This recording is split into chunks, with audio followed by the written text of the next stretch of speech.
사랑의 하나님 감사합니다. 저희를 불러 모아주시고 주님의 말씀으로 살아가게 하여 주심에 감사합니다. 우리 이 밤 오로지 주님만을 바라보고 주님의 말씀을 듣고 주님을 찬양하고 주님께 기도드리오니 주여, 우리가 세상의 것에 귀를 기울이는 것이 아니라 오로지 주님의 음성에 귀 기울일 수 있는 저희들이 되게 하여 주시옵소서.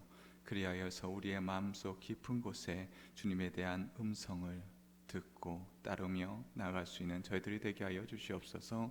감사드리며 예수 그리스도 이름으로 기도드립니다. 아멘.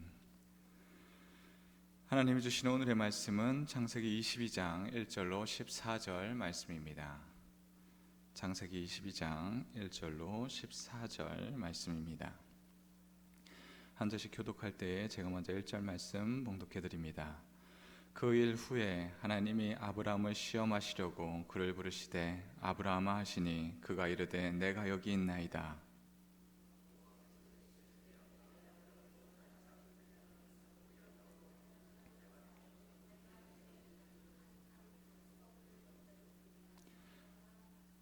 아브라함이 아침에 일찍이 일어나 나귀의 안장을 지우고 두 종과 그의 아들 이삭을 데리고 번제에 쓸 나무를 쪼개어 가지고 떠나 하나님이 자기에게 일러주신 곳에 가더니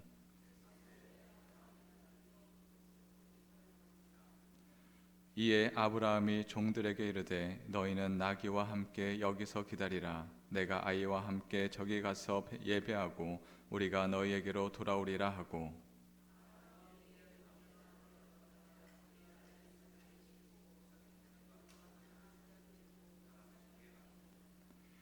이삭이 그 아버지 아브라함에게 말하여 이르되 내 아버지여 하니 그가 이르되 내 아들아 내가 여기 있노라. 이삭이 이르되 불과 나무는 있거니와 번제할 어린 양은 어디 있나이까.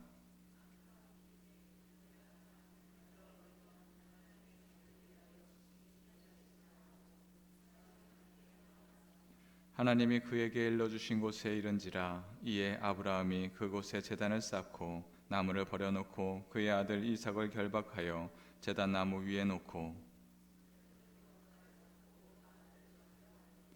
여호와의 사자가 하늘에서부터 그를 불러 이르되 아브라함아 아브라함아 하시는지라. 아브라함이 이르되 내가 여기 있나이다 하매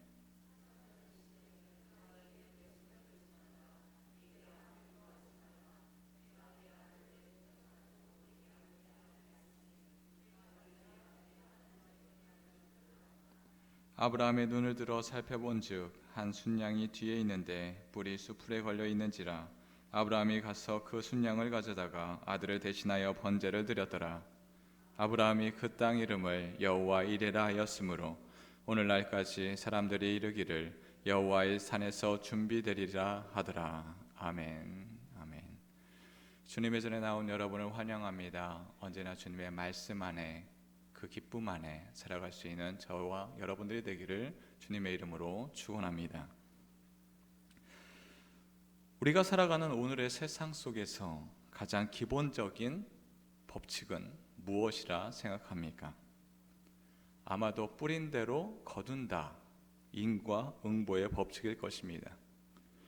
노력한 만큼 얻고 희생한 대가만큼 얻어진다는 이 세상의 이치, 이것을 보면 참 공평하다, 우리는 그렇게 여깁니다. 우리는 더 나은 미래를 위해 현재의 즐거움을 희생합니다. 성공이란 열매를 위해 땀과 눈물을 아낌없이 쏟아 붓습니다. 그런데 만약 하나님께서 그 법칙의 가장 극단적인 형태, 즉 당신의 생명보다 당신의 미래 그 자체보다 더 소중한 것을 요구한다면 여러분들은 어떻게 하시겠습니까? 오늘 우리가 마주한 창세기 22장은 바로 그 질문에서부터 시작합니다. 아브라함은 100세에 기적처럼 얻은 아들, 하나님의 약속의 유일한 통로인 이삭을 제물로 바치라고 합니다. 인간의 이성으로는 도대체 이해할 수 없는 명령입니다. 이 충격적인 명령은 단순히 한 개인의 믿음을 시험하는 것을 넘어 인류가 유사일에 신을 향해 가져왔던 모든 공로 사상과 거래적 관계의 종지부를 찍으려는 하나님의 위대한 계획의 서막이었습니다. 오늘 말씀을 통해 내가 무엇인가를 드려야만 얻을 수 있다는 처절한 구원의 방식이 아니라 하나님께서 친히 모든 것을 준비하시고 값없이 베푸시는 압도적인 은혜, 여호와의 이레의 은혜가 저와 여러분들의 삶에 어떻게 바꾸시는지를 바라보는 그런 복된 시간이 되기를 소원합니다. 오늘의 말씀 1절 2절 말씀입니다. 그 일 후에 하나님이 아브라함을 시험하시려고 그를 부르시되 아브라함아 하시니 그가 이르되 내가 여기 있나이다. 여호와께서 이르시되 내 아들 내 사랑하는 독자 이삭을 데리고 모리아 땅으로 가서 내가 내게 일러준 한 산 거기서 그를 번제로 드리라. 아브라함은 하나님의 말씀을 따라 살고자 하였습니다. 비록 약속이 늦어졌으나 전능하신 하나님의 인도하심을 따라 100세에 이삭을 낳았습니다. 아브라함은 인간의 지식을 아득히 뛰어넘으시는 하나님의 전능하신 능력을 체험함으로 인생의 말년을 한가득 체험하고 있습니다.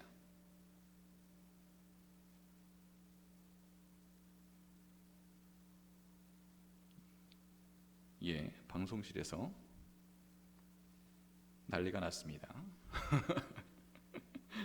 그래요. 어쩌면 그의 마지막에 하나님께서 아껴두셨던 인생의 황홀의 선물을 하나 가득 계속해서 거듭해서 주시는 것 같습니다. 100세에 낳은 아들과 주변의 나라들도 찾아와서 이제 더 이상 전쟁을 하지 않겠노라 라고 이야기합니다. 평화를 맺고 그의 말년이 이제 평안과 평온 안에 있겠노라 라고 이야기하는 듯합니다. 그렇게 아브라함의 말년이 그의 황혼을 평안으로 끝맞추는 것처럼 보입니다. 그러나 아브라함의 예상과는 달리 하나님은 또 다른 시험을 하고 계십니다. 하나님의 음성은 아브라함의 심장을 꿰뚫었습니다. 내 아들, 내 사랑하는 독자 이삭을 번제로 바치라.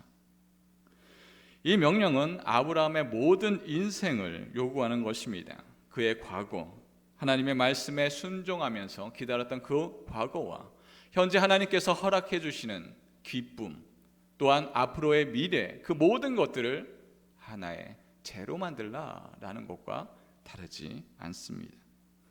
왜 하나님은 그토록 잔인해 보이는 명령을 하셨을까요?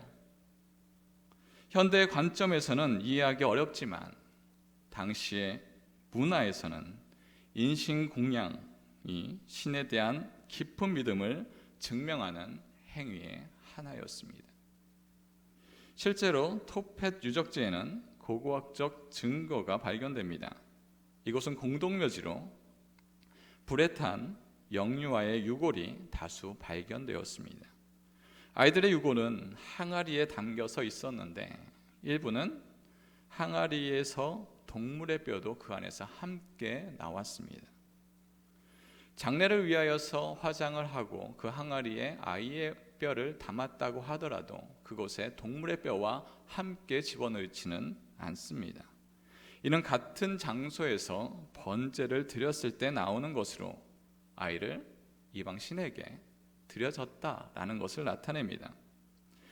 이러한 풍습은 당시 다른 문화권에서도 끔찍히 여기는 것이지요.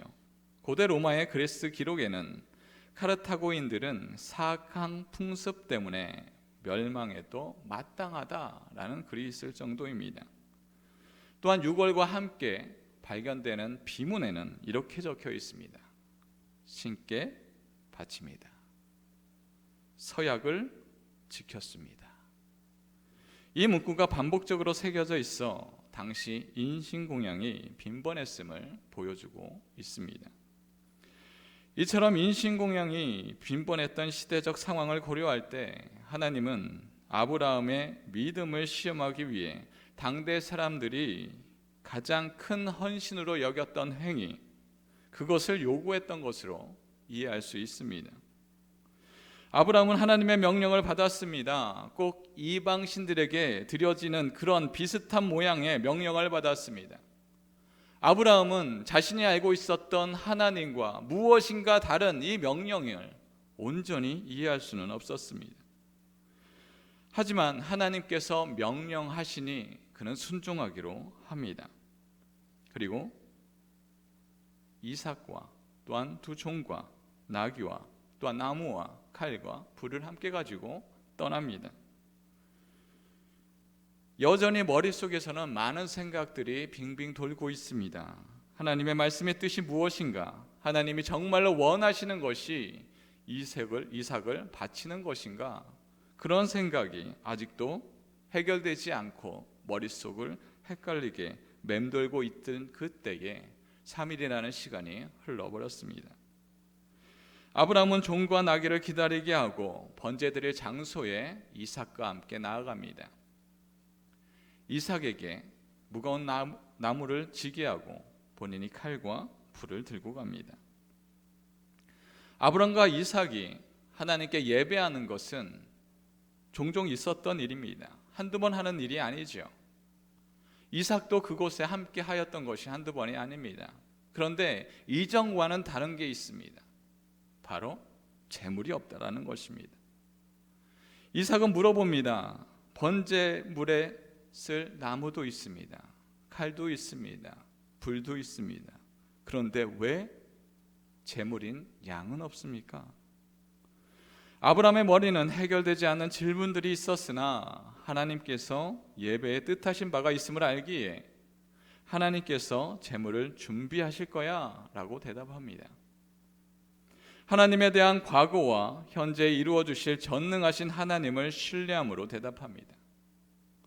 그리고 하나님이 말씀하신 그 장소가 되자 아브라함은 결단합니다. 전능하신 하나님, 신실하신 하나님, 그 하나님이 이삭을 죽음으로 끝나지는 않을 것이다 라는 믿음으로 그는 더 이상 주저하지 않습니다. 나무를 버려놓고 이삭을 묻기 시작합니다.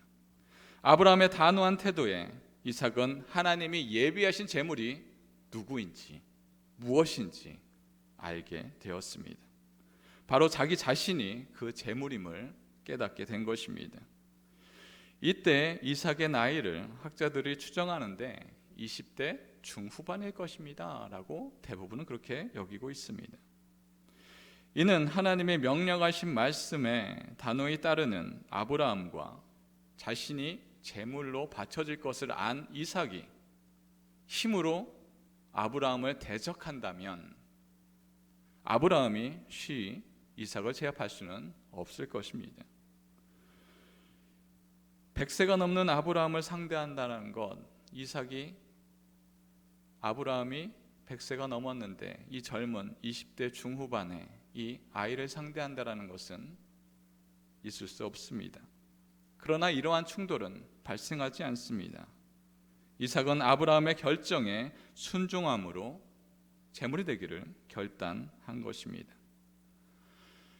세상의 모든 종교와 철학 그리고 성공신화의 중심에는 내가 무엇인가를 해야 된다라는 공로사상이 있습니다.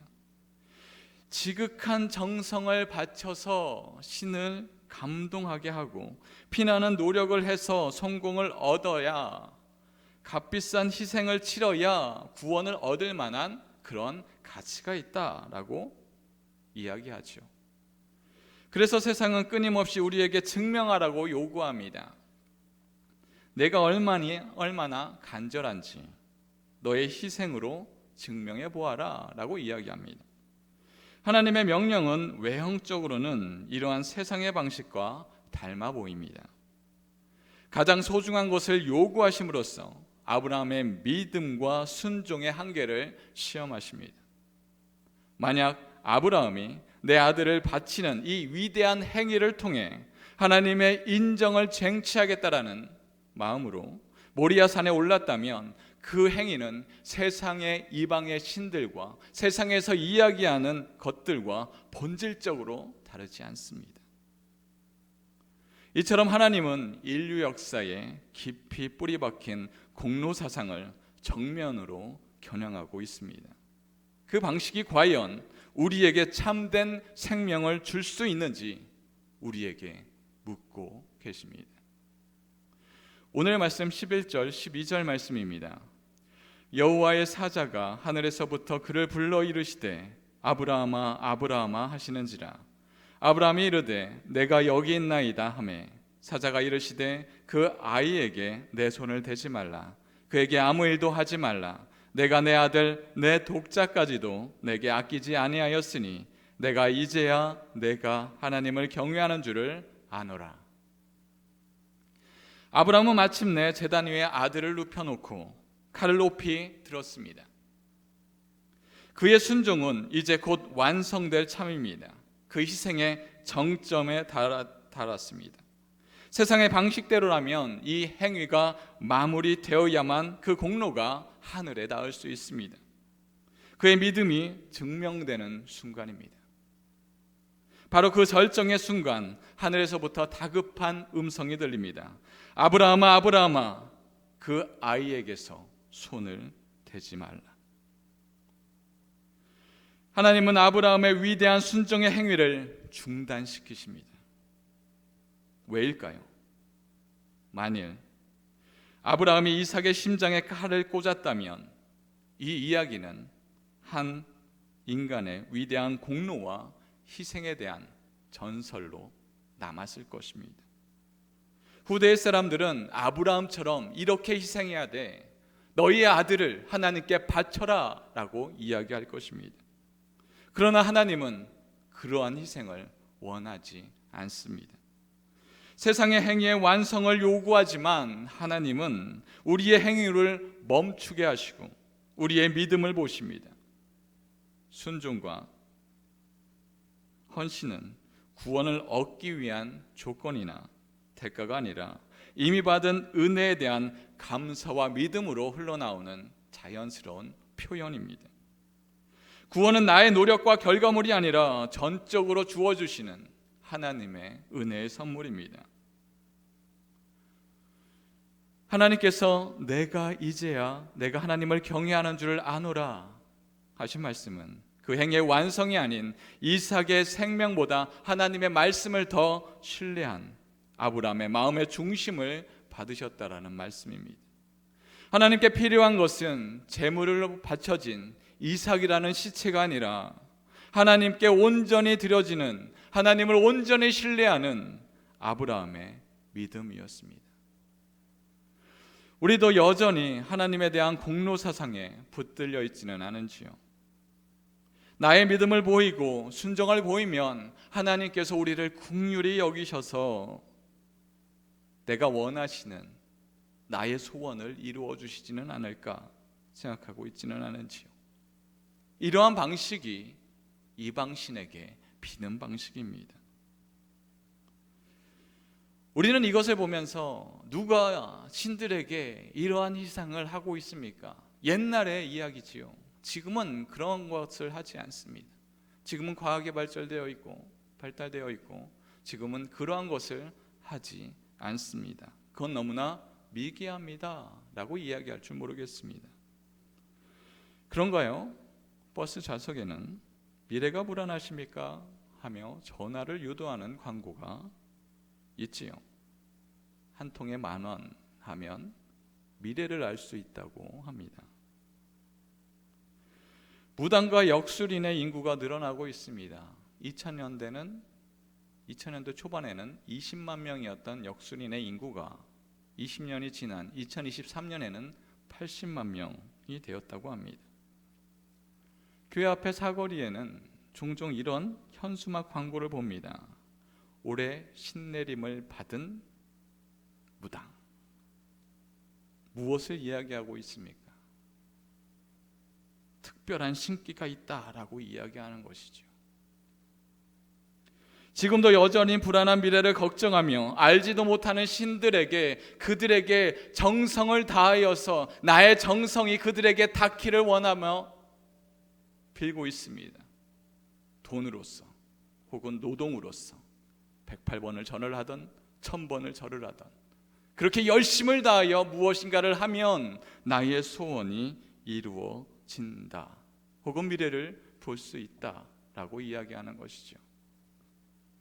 슬프고 안타까운 일입니다. 그런데 더 슬픈 건 그 광고 옆에 이러한 문구도 있다라는 것입니다. 기독교인 환영. 적지 않은 기독교인이 그곳에 찾아가 자신의 미래를 불안해하며 역술인을, 무당을 찾아간다라는 것이죠. 우리의 구원은 우리의 의와 공로가 아닌 하나님의 은혜입니다. 오늘 말씀 13절, 14절 말씀입니다. 아브라함이 눈을 들어 살펴본즉 한 순양이 뒤에 있는데 뿔이 숯불에 걸려 있는지라. 아브라함이 가서 그 순양을 가져다가 아들을 대신하여 번제로 드렸더라. 아브라함이 그 땅 이름을 여호와 이레라 하였으므로 오늘날까지 사람들이 이르기를 여호와의 산에서 준비되리라 하더라. 아브라함의 칼날이 멈춘 그곳, 그의 순종이 절정에 달하였지만 미완으로 끝난 그 제단 위에서 비로소 하나님의 진짜 이야기가 시작됩니다. 아브라함이 눈을 들었을 때 그곳에 숯불에 걸려있는 순양 한 마리가 있었습니다. 이삭을 대신할 대속 제물입니다. 누가 이 양을 준비했습니까? 아브라함이 열심히 이 양을 찾기 위하여서 찾아다녔나요? 아니면 108번 절을 했더니 하나님이 짜잔 너의 수고가 기특하니 이 양을 대신하여 주겠다 말씀하신 건가요? 그 양을 준비하신 것도 하나님이십니다.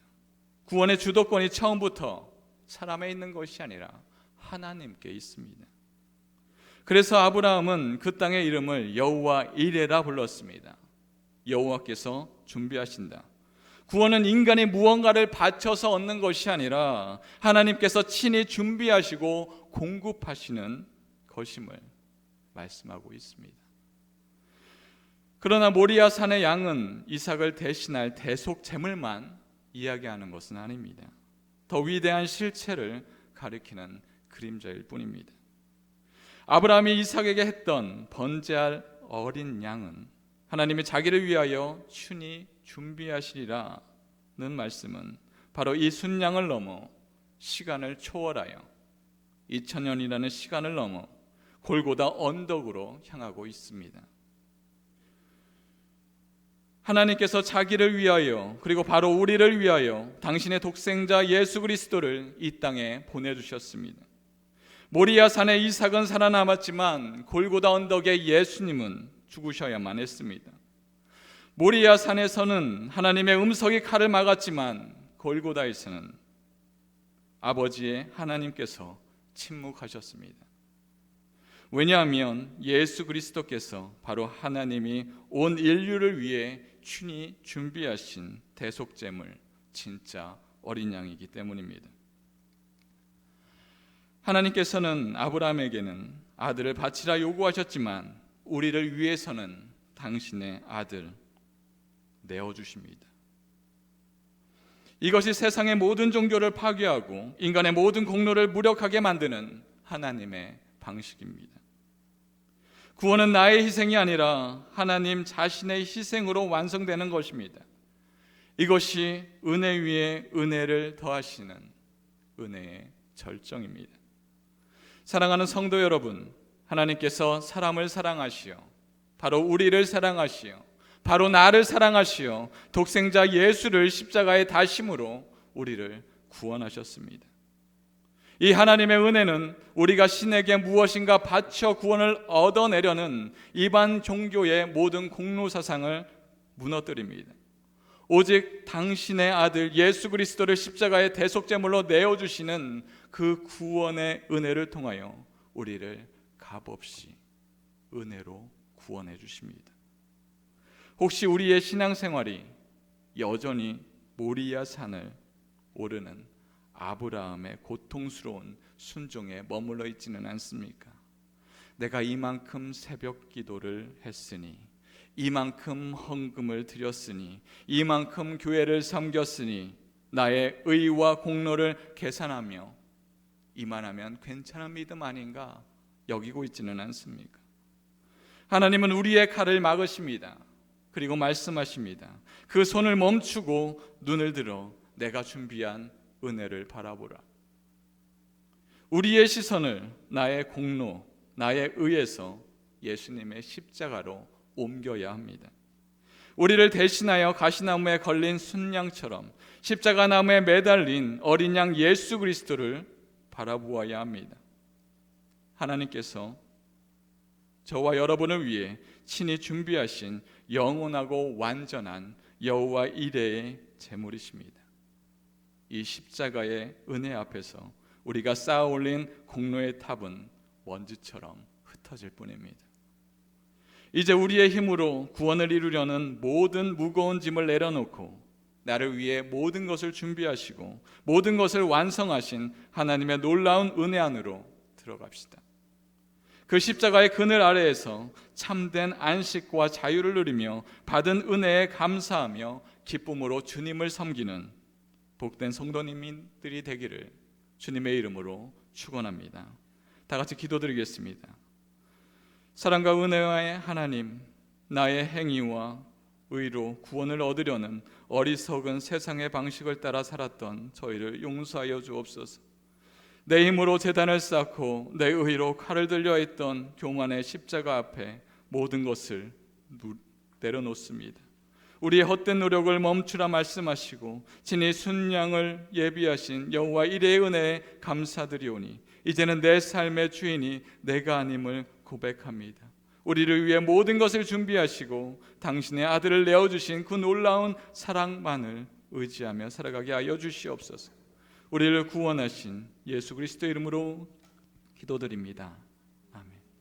다 같이 찬양으로 하나님께 영광을 올려드리겠습니다.